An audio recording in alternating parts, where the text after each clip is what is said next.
പൂത്തുനിന്ന കടമ്പിലെ പുഞ്ചിരിപ്പൂമൊട്ടുകൾ ആരാമ പന്തലിൽ വീണുപോയെന്നോ. മധുരമില്ലാതെ നെയ്ത്തിരിനാളമില്ലാതെ സ്വർണമാനുകളും പാടും കിളിയുമില്ലാതെ നീ ഇന്നേകനായെന്തിനൻ മുന്നിൽ വന്നു. പനിനീർമണം തൂകുമെൻ തിങ്കളേ. തൂമഞ്ഞിൻ നെഞ്ചിലൊതുങ്ങി മുന്നാഴി കനവ് തേനോലും സാന്ത്വനമായി ആലോലം കാറ്റ്. എൻ്റെ എല്ലാ പ്രിയപ്പെട്ട കൂട്ടുകാർക്കും നമ്മുടെ പുതിയൊരു വീഡിയോയിലേക്ക് സ്വാഗതം. അപ്പോൾ ഇന്നെന്ന് പറയുന്നത് നമ്മുടെ ദിവസത്തെ കുറച്ച് വിശേഷങ്ങളായിട്ടുള്ള ഒരു വീഡിയോ ആണ്. അപ്പോൾ ഞാൻ രാവിലെ തന്നെ കൂർക്ക തലേദിവസം നന്നാക്കി ക്ലീൻ ചെയ്തൊക്കെ ശരിയാക്കി വെച്ചിട്ടുണ്ടായിരുന്നു. അപ്പോൾ അത് വെച്ചിട്ടൊരു ഒഴിച്ചു കറിയാണ് കേട്ടോ. കൂർക്ക മസാലക്കറിയാണിത്. അപ്പോൾ എന്നോട് മുന്നേ എനിക്കൊരു സജഷൻ ഉണ്ടായിരുന്നതാണ് കൂർക്ക വെച്ചൊരു മസാലക്കറി ചെയ്യാനായിട്ട്. അപ്പോൾ ഞാൻ കുറച്ച് റെസിപ്പീസൊക്കെ തപ്പിയിട്ട് ഞാൻ എൻ്റേതായ രീതിയിൽ കുറച്ച് മാറ്റമൊക്കെ വരുത്തി നമ്മളുണ്ടാക്കി. ഭയങ്കര ഇഷ്ടപ്പെട്ടു, നല്ല ടേസ്റ്റുള്ള കറിയാണ്. അപ്പോൾ അത് വേവിക്കാൻ വെച്ചിട്ടുണ്ട്. പെട്ടെന്ന് തന്നെ ഒരു പീസ് ഇഞ്ചിയും ഒരു പീസ് 2 പീസ് വെളുത്തുള്ളിയും നമ്മളൊന്ന് ചതച്ചെടുക്കാനായിട്ട് എടുത്തിരിക്കുകയാണ്. പിന്നെ നമ്മൾ ഇതിലേക്ക് നാളികേരം വറുത്തരച്ചിട്ടാണ് ചേർക്കുന്നത്. ഇത് നോൺ സ്റ്റിക്കിൻ്റെ പാത്രമായതുകൊണ്ട് തന്നെ കുറേ അധികം വെളിച്ചെണ്ണ ഞാൻ ഇപ്പോൾ ഉപയോഗിക്കുന്നില്ല. ജസ്റ്റ് ആ കറിവേപ്പില ഒന്ന് വറക്കാൻ വേണ്ടിയിട്ടുള്ള കുറച്ച് വെളിച്ചെണ്ണ മാത്രമേ ഞാൻ അതിൽ ഒഴിച്ചു കൊടുക്കുന്നുള്ളൂ. പിന്നെ നാളികേരം ഞാൻ ജസ്റ്റ് അതിൽ മീഡിയം ഫ്ലെയിമിലിട്ടിട്ട് നന്നായിട്ട് ബ്രൗൺ കളറാവണം വരെ വറുത്തെടുക്കുകയാണ് കേട്ടോ. പിന്നെ നമുക്കതിലേക്ക് പെരിഞ്ജീരകം, അതുപോലെ കുറച്ച് കുരുമുളകിൻ്റെ പൊടി, അതുപോലെ പിന്നെ കുറേ അധികം മസാലകളൊന്നും ഞാൻ ചേർക്കണില്ല. മല്ലിമുളക്, ഇത്രയും ഐറ്റംസാണ് ചേർക്കുന്നത്. ഇപ്പോൾ ഒരുവിധം ഒന്ന് മൊരിഞ്ഞ് വന്നപ്പോൾ ഞാൻ കുറച്ച് പെരിഞ്ജീരകം ഇട്ട് കൊടുക്കുന്നുണ്ട്, ഒരു 1/4 ടീസ്പൂണൊക്കെ കേട്ടോ. ഇപ്പോൾ അത് അത്യാവശ്യം കളറൊക്കെ മാറിയിട്ടുണ്ട്. ഇനി നമ്മുടെ മല്ലിപ്പൊടി, മുളകും പൊടി ഇട്ട് കൊടുക്കുകയാണ്. ഇപ്പോൾ നമുക്കിത് മുഴുവൻ മല്ലി മുഴുവൻ മുളകും ആയിട്ട് ആക്കുകയാണെങ്കിലും നല്ല ടേസ്റ്റ് ഉണ്ടാവും കേട്ടോ. അപ്പോൾ തീ വളരെ കുറവിലാണ്. അത് ലാസ്റ്റാണ് ഞാൻ കുരുമുളക് പൊടി ചേർക്കുന്നത് കേട്ടോ.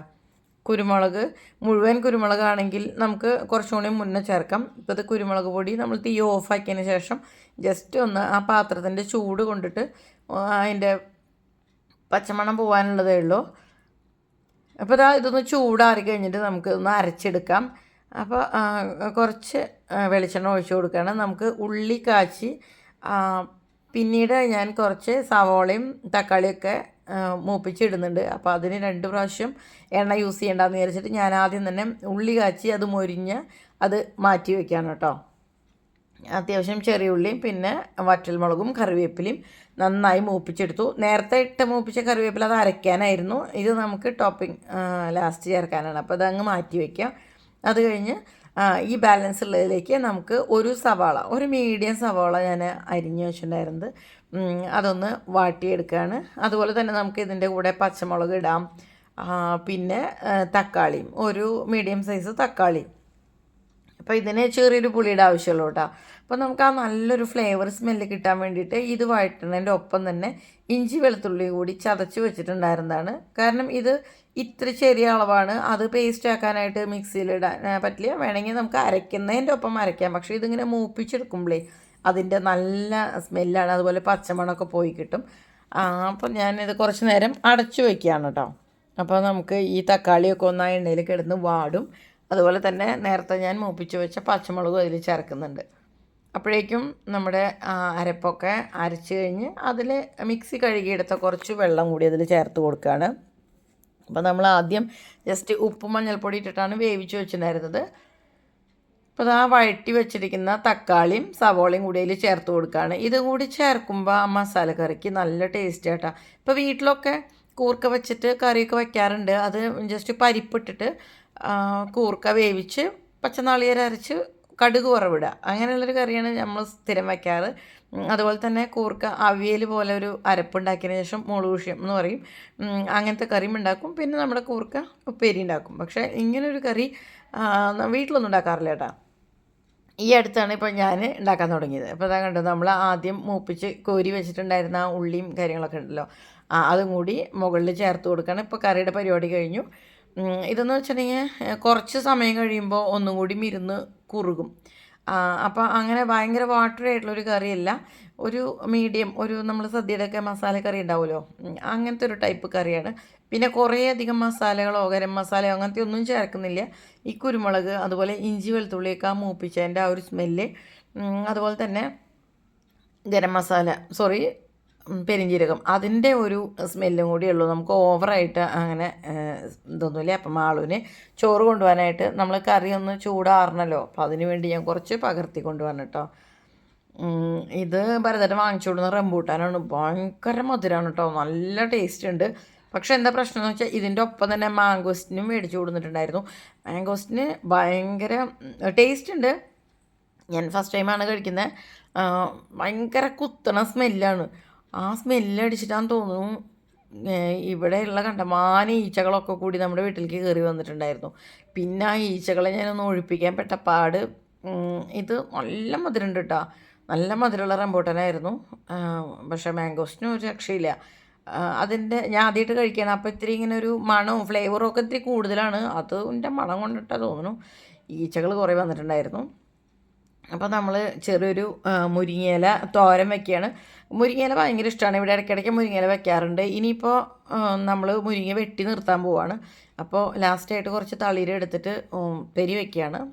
കാരണം ഇപ്പോൾ മഴയൊക്കെ നന്നായി ഇതായല്ലോ, അപ്പോൾ വെട്ടി നിർത്തി ഇനി അതിന് പുതിയ തളിരൊക്കെ വരട്ടെ. പിന്നെ നമ്മൾ കർക്കിടക മാസത്തിലും മുരിങ്ങയുടെ ഇലയൊന്നും യൂസ് ചെയ്യില്ലല്ലോ, അപ്പോൾ പതുക്കെ അതവിടെ ഒന്ന് വിശ്രമിക്കട്ടെ. പിന്നെ കാറ്റത്തൊക്കെ നല്ലോണം ഹൈറ്റ് പോയി, അപ്പോൾ ഇനി കാറ്റത്തൊക്കെ അത് ഒടിഞ്ഞു മറിഞ്ഞ് വീഴണ്ടെന്ന് വിചാരിച്ചിട്ട്. അപ്പോൾ അതാ മുരിങ്ങയുടെ ഇല നമ്മൾ ഒരു താളിപ്പ് പോലെ ഉണ്ടാക്കാറുണ്ട്. ജസ്റ്റ് ഇങ്ങനെ വാട്ടിയിട്ട് അതിൽ കഞ്ഞിവെള്ളം ഒഴിച്ചിട്ട് ഉപ്പിട്ട് താളിപ്പ് പോലെ ഉണ്ടാക്കാറുണ്ട്. പിന്നെ ഇതുപോലെ ഉപ്പേരി ആയിട്ടുണ്ടാക്കും. പിന്നെ അതുപോലെ തന്നെ മുരിങ്ങയുടെ ഇല കൊണ്ട് ബജ്ജി ഉണ്ടാക്കിയിട്ടുണ്ട് ആരെങ്കിലും?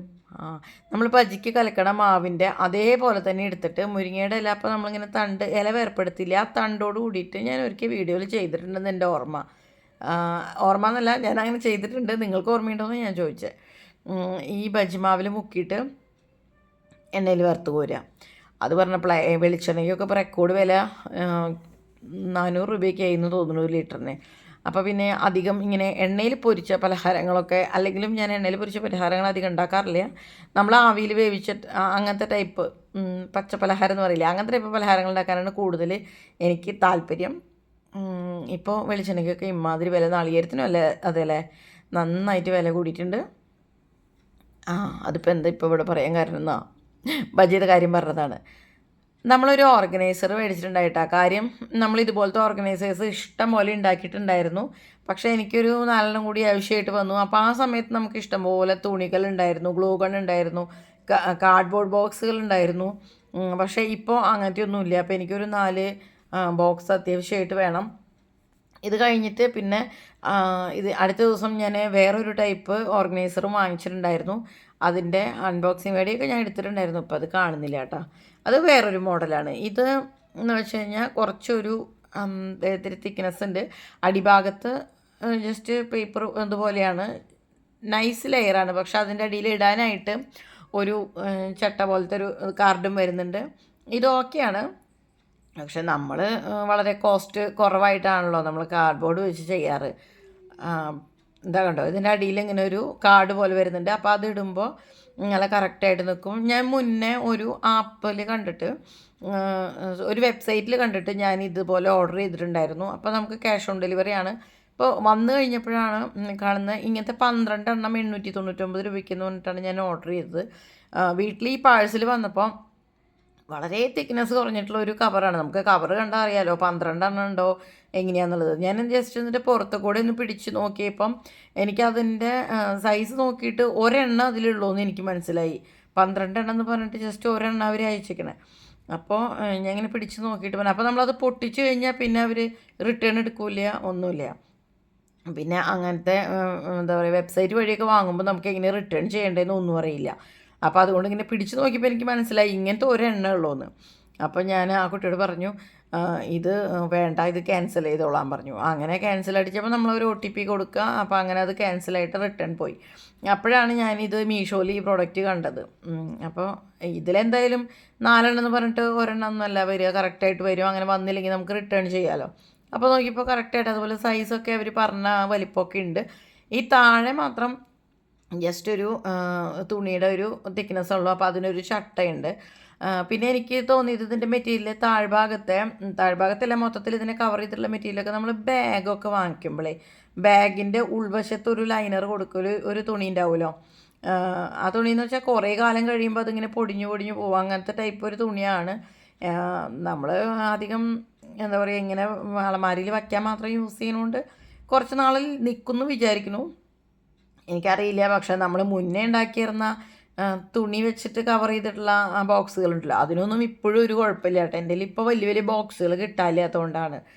അത് കിട്ടുമ്പോൾ, നല്ല തുണിയൊക്കെ കിട്ടുമ്പോൾ തീർച്ചയായിട്ടും ഞാൻ അങ്ങനെ ഉണ്ടാക്കും. കാരണം നമ്മുടെ അലമാരി എപ്പോഴും നല്ല നീറ്റായിട്ടിരിക്കും. അതുപോലെ തന്നെ നമുക്ക് ഒതുക്കണം എന്ന് വിചാരിച്ചാൽ തന്നെയും ഒരു ബോക്സ് ഇപ്പോൾ ഞാൻ ഇങ്ങനെയാണ് കേട്ടോ അറേഞ്ച് ചെയ്ത് വെച്ചേക്കണം. കാരണം 2 ബോക്സ് ഞാൻ മാളൂന് കൊടുത്തു.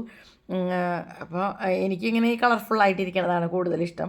പിന്നെ നമുക്ക് ഇതെന്ന് വെച്ചാൽ ഇതിലേക്ക് ഏതാ വച്ചേക്കണേന്ന് ഓർമ്മയുണ്ടാവില്ല. പക്ഷെ നമുക്ക് ഓരോ കളറ് ബോക്സിൽ ഇങ്ങനെ അടുക്കി വെക്കുമ്പോൾ നമുക്ക് ഇന്ന സാധനങ്ങളാണെന്നൊക്കെ നമുക്ക് ഓർമ്മയുണ്ടാവുമല്ലോ. അടുത്തായിട്ട് നമ്മൾ ഒരു സ്നാക്കിൻ്റെ പരിപാടിയാണ്. അപ്പോൾ അതൊരു 4 മണി സമയത്താണ് ഞാനിത് ചെയ്യുന്നത്. അപ്പോൾ നമ്മൾ രാവിലത്തെ കറി ഒന്ന് ചൂടാക്കാൻ വെച്ചിരിക്കുകയാണ്. രാവിലെ വെച്ച എന്തെങ്കിലും ബാക്കിയുണ്ടെങ്കിൽ എല്ലാതും നമ്മൾ ചൂടാക്കി വെക്കും. അതുപോലെ തന്നെ രാവിലെ കറി വെച്ച ഉടനെ തന്നെ നമ്മൾ അതൊന്ന് പകർത്തി വേറൊരു പാത്രത്തിലേക്ക് മാറ്റി വയ്ക്കും. അങ്ങനെ നമ്മൾ കഷ്ടപ്പെട്ട് ഉണ്ടാക്കിയെടുത്ത കറികൾ നമ്മൾ അങ്ങനെ വേസ്റ്റാക്കി കളയാറില്ല. അതങ്ങനെ ചൂടാക്കിയിട്ട് പകർത്തി ഫ്രിഡ്ജിലേക്ക് വയ്ക്കും. ചൂടാറുമ്പോൾ ബാക്കിയുള്ളത് വൈകുന്നേരം നമ്മൾ ഒന്നുകൂടി ചൂടാക്കിയെടുക്കും. അപ്പോൾ അങ്ങനെ കേടുവരുത്താറില്ല കേട്ടോ. അപ്പോൾ ഇതെന്ന് പറയുന്നത് ഒരു സ്നാക്ക് ഐറ്റമാണ്. അപ്പോൾ ഇത് എനിക്ക് ഞാനിത് പഠിച്ചത് എൻ്റെ വീടിൻ്റെ അടുത്ത് ഒരു മണി ചേച്ചി എന്ന് പറഞ്ഞിട്ട് ചേച്ചിയുണ്ട്. ആ ചേച്ചിയുടെ ഫുൾ നെയിം എനിക്കിപ്പോൾ ഓർമ്മയില്ല, വീട്ടിൽ വിളിക്കുന്ന പേരാണത്. അപ്പം നമ്മൾ വൈകുന്നേരം കളിക്കാനൊക്കെ പോകും, വെക്കേഷനൊക്കെ ആകുമ്പോൾ കളിക്കാനൊക്കെ പോകുമ്പോൾ. അപ്പോൾ ആ ചേച്ചിക്ക് ജോലിയുള്ളതാണ്. അപ്പോൾ ഒഴിവ് ദിവസങ്ങളിലൊക്കെ ഇങ്ങനെ വല്ല പലഹാരമൊക്കെ ഉണ്ടാക്കുള്ളൂ. അപ്പോൾ ആളുണ്ടാക്കണ ഏറ്റവും എളുപ്പമായിട്ടുള്ളൊരു പലഹാരമാണ് അവിൽ വെച്ചിട്ട്. അപ്പോൾ അവിലിങ്ങനെ നമ്മൾ മീഡിയം ഫ്ലെയിമിൽ വെച്ചിട്ട് ഒന്ന് വറുത്തെടുക്കുക. അവിലിന് വലിയ വറവ് അങ്ങനെ വലിയ സമയമൊന്നും വേണ്ട. ജസ്റ്റ് നമ്മളിങ്ങനെ ഇളക്കിയെടുക്കുമ്പോൾ അവിലിനിങ്ങനെ ഒരു ബലം വയ്ക്കും. അത് നമുക്ക് കയ്യിലെടുത്തിട്ട് ഇങ്ങനെ ഒന്ന് തിരുമ്മി നോക്കി കഴിഞ്ഞാൽ മനസ്സിലാവും. ചൂടാറിയതിന് ശേഷം നമ്മളത് മിക്സിയിലിട്ടിട്ട് ഒന്ന് പൊടിച്ചെടുക്കുക. വല്ലാതെ അങ്ങോട്ട് ഫൈൻ പൊടിയാക്കി എടുക്കണമെന്നൊന്നുമില്ല. ഇതിങ്ങനെ ചെറിയൊരു ചൂടും അതുപോലെ ഇതിനൊരു സ്റ്റിഫ്നെസ്സൊക്കെ ഉള്ളതുകൊണ്ട് തന്നെ നമ്മൾ പൾസ് ബട്ടൺ ഇട്ട് അടിച്ചാൽ തന്നെ അത്യാവശ്യം നന്നായിട്ട് പൊടിഞ്ഞ് കിട്ടും. അപ്പോൾ നമുക്ക് കുറച്ച് ജീരകവും 2 ഏലക്കയും ചുക്കുണ്ടെങ്കിൽ ചെറിയൊരു പീസ് ചുക്ക് ഇട്ട് കൊടുക്കാം കേട്ടോ. ഇതിട്ടിട്ടൊന്ന് പൊടിക്കുക. അപ്പോൾ ഇത് കാണുമ്പോൾ ഫൈൻ പൊടിയാന്ന് തോന്നുന്നു വെച്ചാലും അത്യാവശ്യം തരിതരിപ്പുള്ള പൊടിയാണിത്. അപ്പോൾ ഇതിൽ മണിച്ചേച്ചി എങ്ങനെയാ ചെയ്യുകയെന്ന് വെച്ചാൽ ഇതിൽ കുറച്ച് പഞ്ചസാരയും നാളികേരം കൂടി ചേർത്തിട്ട് ഒന്നുകൂടി ഒന്ന് പൊടിച്ചെടുക്കും. അപ്പോൾ നമുക്ക് വെറുതെ ടീസ്പൂൺ വെച്ച് കോരി കഴിക്കാം. ഇതെന്ന് വെച്ചാൽ ഞാൻ കുറച്ച് ശർക്കര പൊടിയാണ് ഇതിൽ ചേർത്ത് കൊടുക്കണേ, പഞ്ചസാരയല്ല. പിന്നെ കുറച്ച് നെയ്യ് ഇട്ട് കൊടുക്കുന്നുണ്ട്. മിക്സ് ചെയ്തപ്പോൾ പിള്ളേർ പറഞ്ഞു അവർക്ക് അങ്ങനെ മതിയെന്ന്, ഈ ഒരു മോഡലിൽ മതിയെന്ന് പറഞ്ഞു. നമുക്ക് ഇളം ചൂട് പാലോ അല്ലെങ്കിൽ കുറച്ച് നെയ്യോ, പിന്നെ നമ്മൾ നാളികേരം ഉടയ്ക്കുമ്പോൾ ഉണ്ടാവണ നാളികേര വെള്ളമല്ലേ, അതോ ഒന്നുമില്ലെങ്കിൽ ചെറിയ ചൂടുവെള്ളമോ അങ്ങനെ എന്തെങ്കിലും ഉപയോഗിച്ചിട്ട് നമുക്കിത് ഉരുട്ടിയെടുക്കാം കേട്ടോ. ചെറിയ ബോൾസായിട്ട് ഉരുട്ടിയെടുക്കാം. അപ്പോൾ അതാണ് നമ്മുടെ അവിൽ ലഡു. അപ്പോൾ അവിൽ ലഡു ഒക്കെ ആയിട്ട് ഉരുട്ടാനായിട്ട് സമയമില്ലാന്നുണ്ടെങ്കിൽ ഇത് ജസ്റ്റ് ഇങ്ങനെ സ്പൂൺ വെച്ച് കോരി കഴിക്കാനും നല്ല ടേസ്റ്റാണ് കേട്ടോ. അപ്പോൾ കണ്ടോ, ഈ ഒരു വലിപ്പത്തിൽ അങ്ങനെ ഉരുട്ടിയെടുത്താൽ നല്ല അടിപൊളിയാണ്. അപ്പോൾ നമ്മളുടെ മുരിങ്ങയിലേക്ക് ഇങ്ങനെ ഒതുങ്ങി പെരിയായി വന്നപ്പോൾ വളരെ അളവ് കുറച്ചായില്ലേ. അപ്പം നമ്മുടെ വീഡിയോ ഇവിടെ അവസാനിക്കുകയാണ്. എല്ലാവർക്കും സുഖമാണെന്ന് വിശ്വസിക്കുന്നു. ബൈ.